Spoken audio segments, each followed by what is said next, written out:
Question number 3. Using binomial theorem, indicate which of the following two numbers is larger.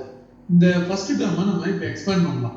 First term ஓட expansion பாத்தீங்கன்னா நம்ம 1 plus 0.01 அப்படின்னு நம்ம பிரிச்சுட்டு whole power இது எத்தனை ஜீரோ இருக்கு பாத்தீங்களா 1 2 3 4 5 6 zeros இருக்கு 1 2 3 4 5 6 zeros இருக்கு. இதோட expansion வந்து நம்ம வந்து nc0 அப்படின்னு எழுதும்போது இந்த டேர்ம் எழுதி c0 போடணும். அதுக்கப்புறம் 1 பவர் இந்த டேர்ம் வரும். ஸோ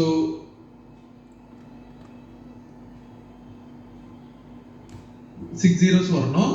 ஜீரோஸ் கரெக்டாக கவுண்ட் பண்ணி போட்டுக்கோங்க. அதுக்கப்புறம் 0.01 இது -0 வந்து இது 0 வரும். ஸோ ஃபர்ஸ்ட் டேர்ம் எழுதியாச்சு. இந்த செகண்ட் டேர்ம் பாருங்க.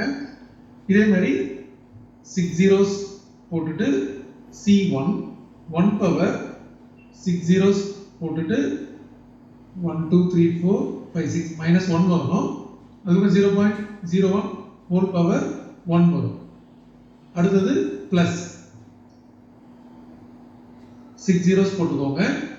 c1 c2 அதுக்கப்புறம் 1 பவர் 6 zeros போட்டுக்கோங்க -2 அப்புறம் 0.01 whole power 2. ஸோ இப்படி டாட் போயிட்டே இருக்கும். இப்போ ஃபர்ஸ்ட் டேர்ம் என்ன ஆகும் பாருங்க. எல்லாமே வந்து பவர் இங்க பவர் 0 இருக்கு. ஓகே, ஸோ இந்த டேர்ம் வந்து பவர் 0, அதனால இது வந்து 1. எனிதிங் c0 வந்து 1 பவர் எனிதிங் இஸ் 1. அப்போ டோட்டலாக நமக்கு 1 தான் இருக்கும்.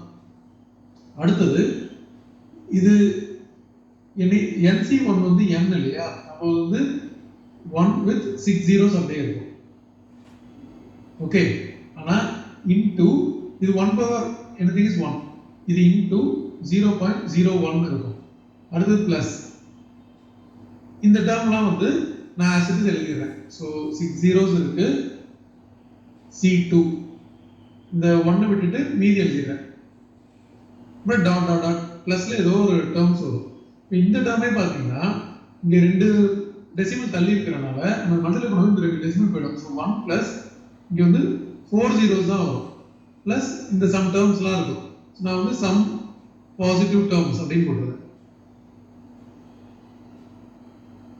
இப்போ டோட்டலா நமக்கு வந்து இதுவே வந்து ஃபர்ஸ்ட் ரெண்டு டேர்ம் வந்து 10,001 ஆயிடுச்சு. Okay, so 10,001 plus some positive terms.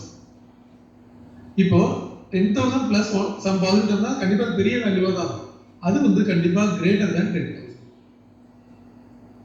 So நம்ம என்ன சொல்லலாம்னா 1.01 whole power 6 zeros இருக்கு பவர்ல, இது வந்து கிரேட்டர் தேன் 10,000.